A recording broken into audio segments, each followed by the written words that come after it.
I'm going to show you a real example of a property listed for sale in Tempe, Arizona with $50,000 in rental income projection with AirDNA.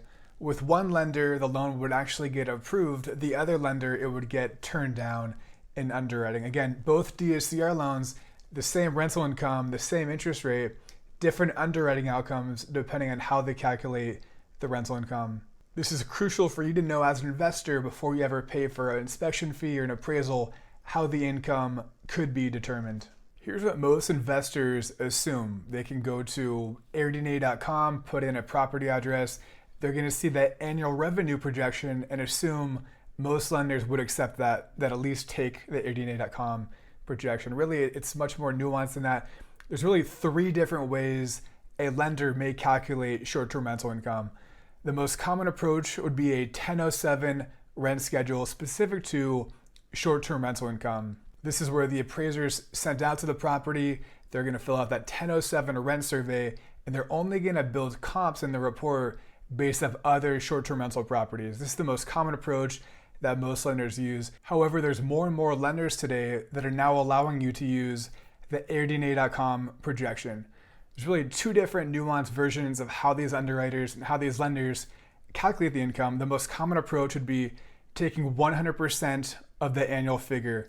The second approach, a lot of lenders now are taking a haircut, a 20% haircut, and therefore they factor in 80% of the AirDNA.com projection. The reason lenders take a haircut is because they want to be more conservative. Short-term rental income is a lot more aggressive, a lot more variance, and a lot more volatility as opposed to long-term rent. So lenders are always going to be conservative, and that's why there's going to be a 20% haircut with one of the three different ways a lender may calculate the short-term rental income.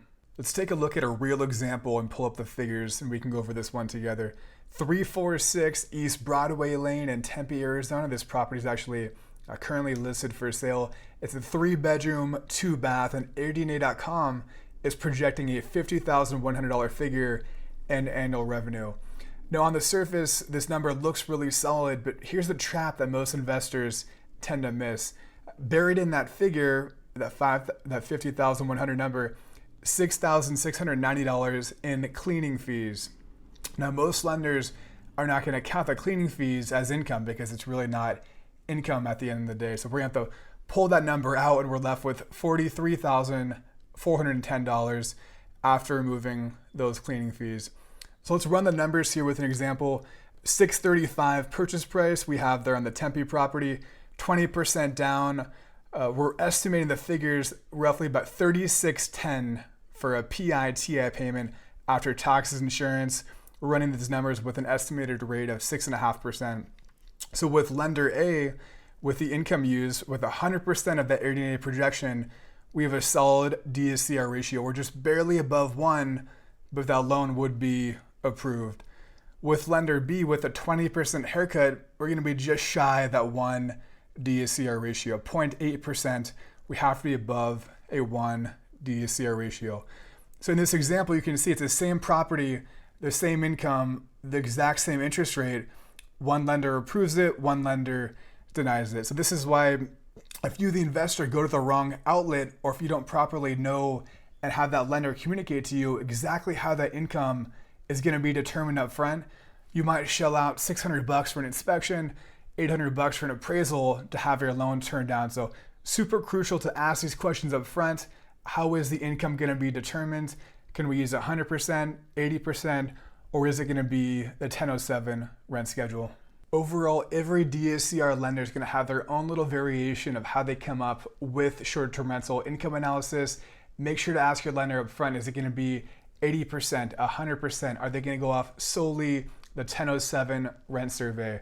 Can't hurt to create your own AirDNA.com account. It's free. Plug in a property address, but make sure to be cognizant of the cleaning fees that are really baked into that number so you don't get false hopes with that 1 DSCR ratio. Some lenders are cool with just the 1 DSCR ratio. Some lenders for short-term rental properties want a 1.25 DSCR ratio. All important questions to ask your lender up front to make sure you're not going to be in a bind after you pay for inspection, after you pay for the appraisal report. My name is Austin Clarence. I'm a short-term rental owner and operator myself. If you have any questions, if you want me to run numbers on a property, please use my link below and look forward to connecting. Thank you.